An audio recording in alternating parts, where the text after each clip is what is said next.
Hello and welcome to this lesson on how to create depth in your musical composition. I'm Peter Merlinder, and today I'd like to share a few tips on how to layer your instrumentation such that it creates a sense of depth and interest in your composition. What I have here is a string orchestra excerpt that I've composed, but as you can see, it's really kind of simple, transparent, I would say. We just have the first violin with the melody, and everyone else just has accompaniment, just the harmony and whole notes. While this is a valid way to compose, it's just not really what I had in mind. All of the interest here is in the first violin part, and everyone else just doesn't really play anything other than whole notes. We just kind of live measure by measure as the harmony changes measure by measure, just anxiously waiting for this melody to end. Down here at the end we have a little bit of activity, but for the most part the strings aren't really being used to their fullest potential. So to fix this issue, I'm actually going to start down here at the bass, the contrabasses. As you can see in the contrabass part, each note here is the root of all of the chords in the harmony, so it's forming root position chords. And we can actually go a long way to improving the interest of this excerpt by, varying a little bit. We don't necessarily have to have root position chords all the time. The note in the bass does not always have to match the letter of the chord. So the first thing I'm going to do to fix this is I'm just going to take this whole note in the first bar here, forming the C major chord, and I'm just going to extend it into the next harmony, because the next harmony is an F major chord, and this would effectively make this a F major in second inversion with the C as the bass note. And on the second half of the measure, I'm going to leave that F down there too, because that still matches the harmony. And for this next chord here, is a little tricky. It's a D minor 7 chord, and academically some people might say that you're obligated to double certain notes and you're obligated to have a certain bass here. But I'm actually going to put this, extend this F into the next bar here, because that matches the harmony. Then I'm going to jump up to the A, and that's going to come down nicely to the G in the next bar, which is going to be a G major chord, the dominant harmony in the C major key. And for that, I'm going to have a half note on the G, and another half note on the B, and that just walks up to the C here. And I'm going to leave that whole note C, and do kind of the same thing I did in this first and second measure here, and extend that C to a half note, because it's still an F major chord. And I'm going to do the same thing here for that, which is to just extend the F over. And in the second half of the measure we have a cadential 6/4. And what that means is we have a C major chord in second inversion going to a G dominant 7th chord, and then finally to the tonic C major. For that, I'm just going to have a G in the bass as a half note.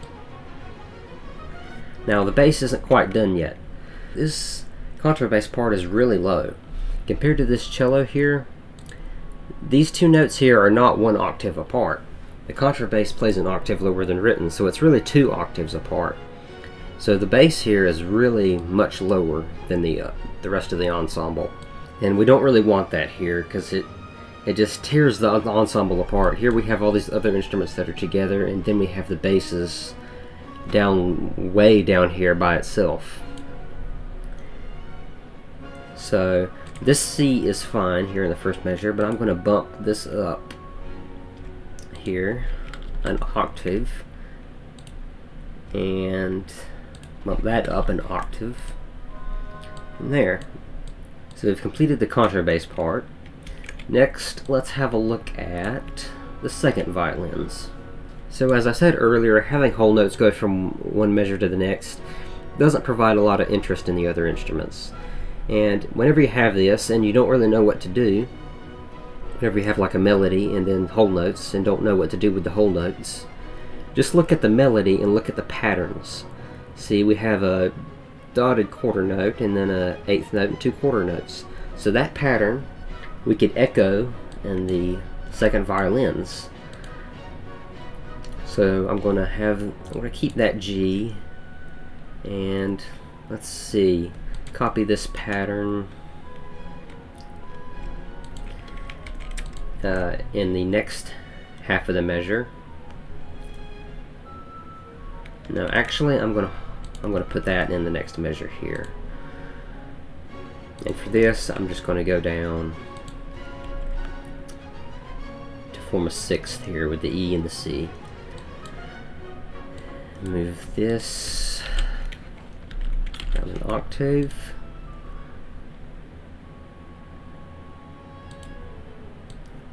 There. Now I don't want to have the B down here because that's going to conflict with the C here. It'll be like a minor second. So I'm going to jump up. We still get a similar pattern here, but I'm just changing the harmony a little bit. And why not? I'm just going to copy this measure too in the second violins. So this is a D minor 7 chord, so we must be mindful of that. So I'm going to put that in the F again.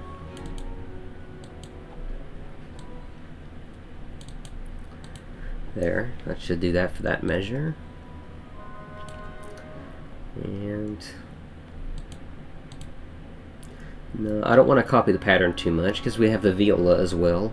So for the next measure, I'm just going to add interest by adding rhythmical variety. And since this is a 5 chord, but we don't have a 7th, so I'm just going to add that in the second violin part, the F, which is the 7th of the G major chord, G major 7.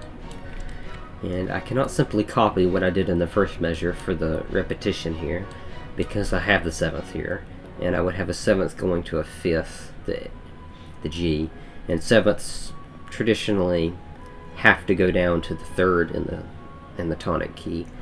I mean, I guess you don't have to, it's just kind of an older rule, but I think I'm going to follow that.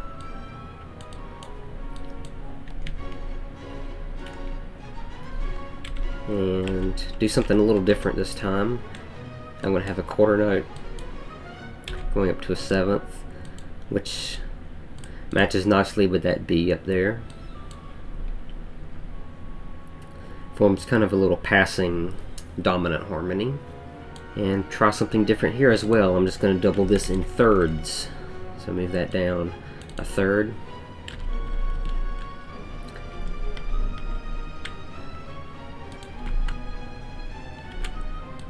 And let's see, I have a little bit of chromaticism here, trying to think about how to double that.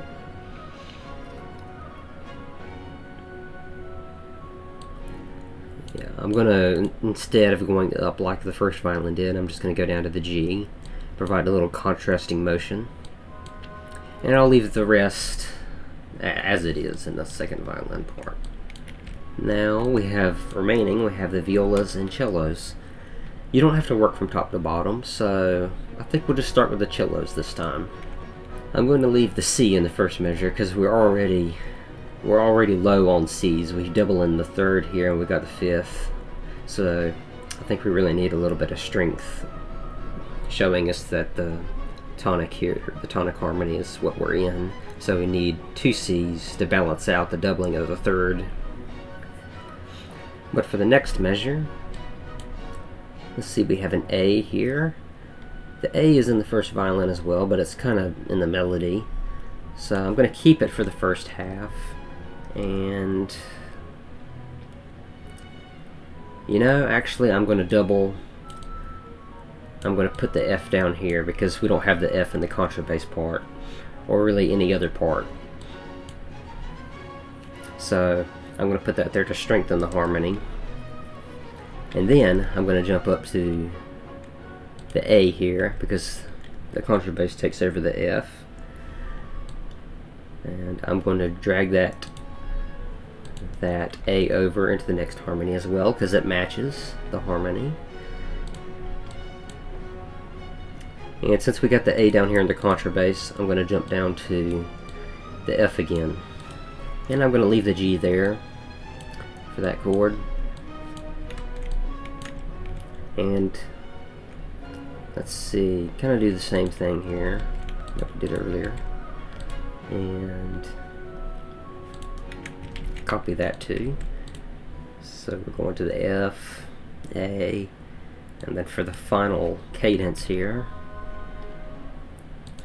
leave the A, and just leave that as it is. There we go. So for the violas, I see we have a pickup here of G going to E. So for the violas, I'm going to have an F going down to E. So the F would be the chordal seventh of a G7 chord. And remember how I said, you know, the seventh resolves down to the third? Well, that's just going to provide a little bit of interest to the pickup. So we're going up to the E, and we're going down to the E in the violas. For the violas, I see we have this pattern here of 4/8 notes, so I'm going to try to do something with that here.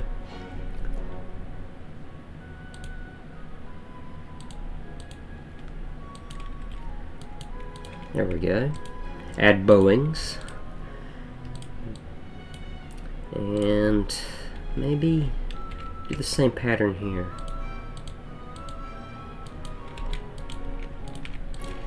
There. And I'm going to, for this one, jump up to the D here to emphasize that this is a D minor 7th chord. And I really need a B here, so we're kind of obligated there. If I just have a D here, then we don't have a B anywhere else, and the harmony is going to sound pretty dull and empty until we get the B in the bass here. So I think we need that B there. And however, once the contrabass takes it, I'm just going to move up to D here because the contrabass has taken it. And we don't have a D after that point.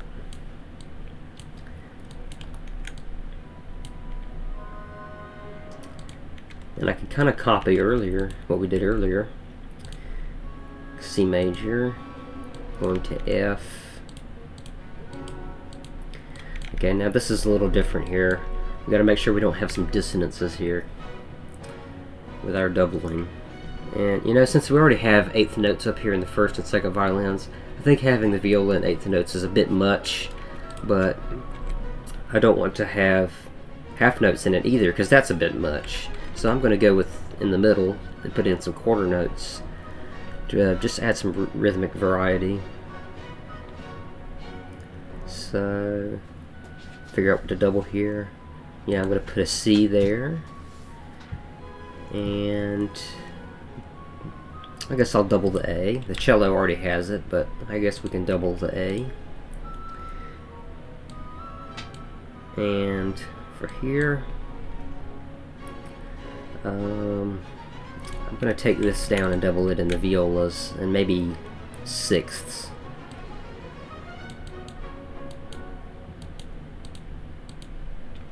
Yeah, and for that I'm going to have to readjust this A, I think.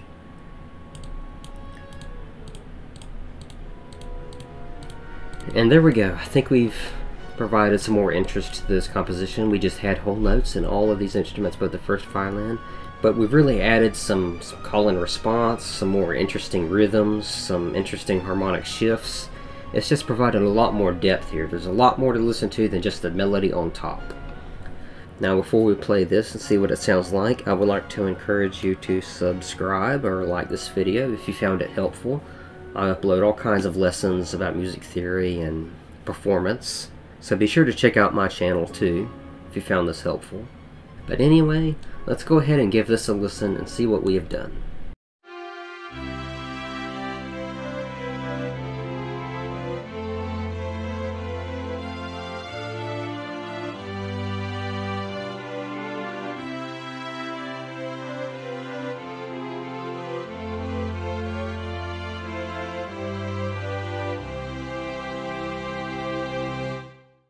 Yeah, that feels a lot better. It's very beautiful, and we just have all this activity going on. It just sweeps you up in all this action and melodies.